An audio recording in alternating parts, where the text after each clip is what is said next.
simply because they might have inadequate language to talk about it. Now, I'm not ignoring the intersectionalities of experience. Someone can be poor and black and rich, or wealthy.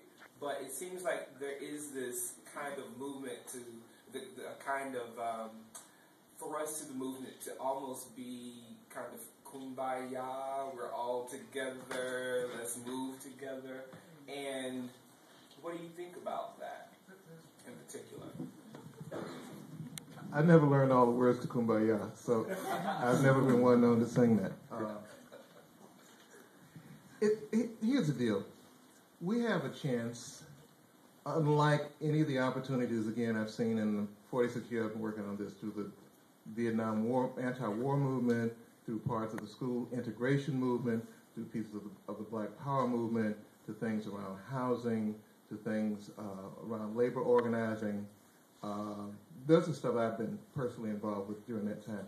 And this is more powerful than any one of those for a reason, because it has the potential of uniting a broader cross-section of the people to engage a smaller portion of the other side. And, you know, if you were thinking in terms of military tactics, you would kind of want to amass a, overwhelming force against a fairly small island, wipe it out, and keep going. The corporate power that I keep mentioning and wanting to focus on, this concentration of wealth in corporate hands, and this does tap into it, has a potential of power that I think people are just beginning to realize and, again, develop language for. The point you make about needing language to talk about things is critically important. We can't have democratic discussions about stuff if we don't have the words to do it. And democracy isn't about simply freedom of individuals doing what they want to do. Democracy is about groups of people being able to think together, talk together, decide together, argue together, disagree, and come up with something that they as a group are willing to engage in and doing and rule themselves in that kind of way. So we have to have language for it, but we also need to understand what we're up against. If virtually every square inch of the Earth's surface, or nearly so, is owned by somebody, and that ownership is in fact a conditional restriction. In other words, if I own something, I can restrict your access to it. And y'all have all heard the fish story, haven't you? That give a man a fish, he'll eat for a day, teach a man to fish, he'll eat for a lifetime. I love to point out to people that that is a lie. That knowing how to fish will not feed you even for a single day, let alone a lifetime, unless you have access to a water hole and fishing gear. And if you have no access to water hole and fishing equipment, knowledge of how to fish will not feed you, period.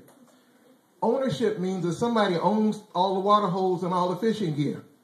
The concentration of that ownership is indeed the concentration of wealth that we're talking about, concentrated in corporate entities, which means that the veritable control over your life, whether you starve or are able to produce the food that you need for yourself, is in the control of somebody who owns all of the society's accumulated wealth that's been accumulated over long periods of time. They've been sucking the surplus out of this thing and concentrating it as finance, and it's sitting up in banks under their control, which means that that is what controls the political structure, the social structure, and your life, okay?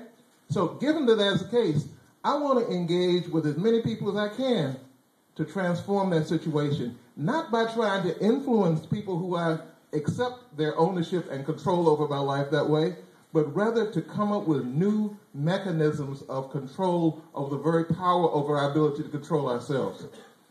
That's the mechanisms that I'm talking about. See, I want to debate this. Well, I think it's really important, and I'm going to, okay, I don't even mind you interrupting me. I think it's more fun when you do that. So that's cool. So break back in a minute, because I want to say something else about that. Yeah, that's good. What a newspaper reporter asked me this weekend, like, do you think people are listening to you? I said, that's not even what this is about.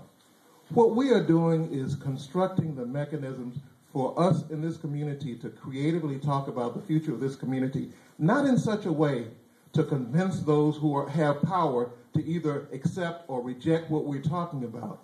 But we're talking about being creative and creating the mechanism in which we control that, and we're not asking anyone. So I'm not trying to influence the parties. I actually am not.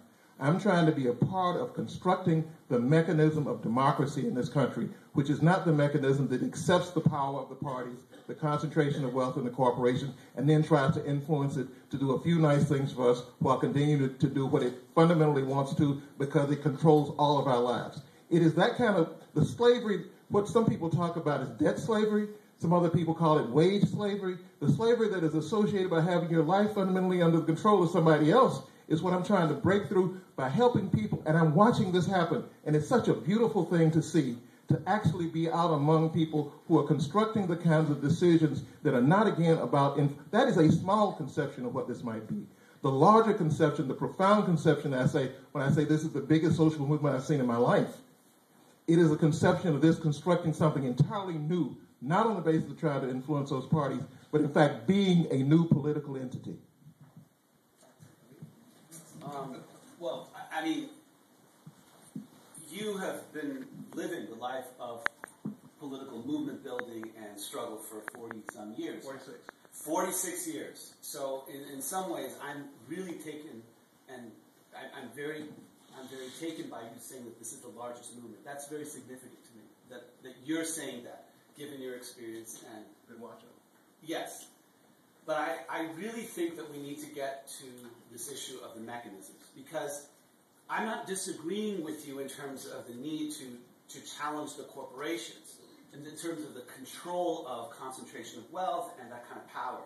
But I'm saying that in some ways, if we want to take the next step, then we need to go after the structure of the mechanisms that decide policy. And how we do that is to go after the parties. See, because we could spend all day, all night, the next 6 months, the next year or so, continuing to protest against the corporations. But nothing is going to happen unless you also start to challenge the ways in which these corporations influence the political process. And how you do that is by going after the parties which control the electoral system. And so I'm saying, I'm just advocating, I'm saying, yes, let's keep doing that, let's keep putting pressure, because there is something to be said about creating an environment where people are discussing this, but how you get to the mechanisms, or the mechanisms themselves, is the structure. So how people get on the ballot is not insignificant, and that's not something controlled by corporations, it's controlled by the political parties. So if you want to run for a state senate, it's something like 83,000 signatures that you need to get as an independent candidate, and much less number than if you're a Democrat or Republican. How you get into the debates, if you want to, in some way, the Board of Elections are set up by Democrats, Republicans. So everything is set up in a bipartisan way. So to me, that is a practical way of getting at it. And I think that you do have to go big and talk about the corporations and concentration of wealth. But how do you get to that is what I'm raising. And now there's a question or a comment from the audience, unless somebody else wants to respond. Any hold questions for you? I really want to make it clear. I'm talking about something much bigger than that. That's a small movement you just described. I'm talking about one that I've seen and I'm watching emerge. It's much, much, much bigger than that. And I think some people have really missed its significance by narrowing the conception of it into this question of influencing these powers that exist while fundamentally letting them remain in the position of power that they have. That's much, much smaller than what I'm talking about. That would not be the largest social movement I've seen. Okay, so we have a clip. Dr. Green's going to play a clip for us featuring Angela Davis, and I'll get the panelists' response once we see it.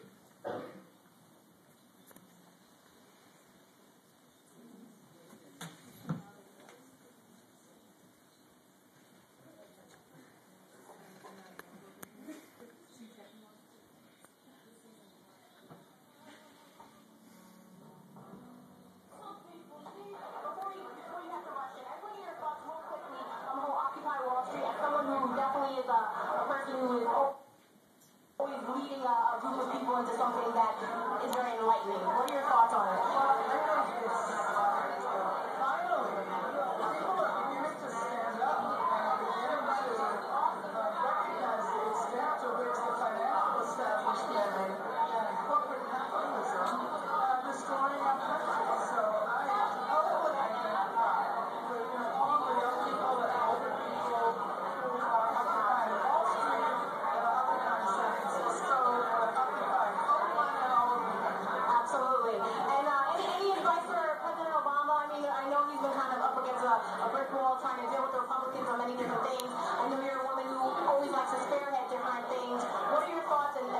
hope that he would accomplish? Well, I think it's up to us to build a leaders, and it's up to Obama to respond to that need. I don't know that he can do anything on his own, but we have to put pressure on him, and we have to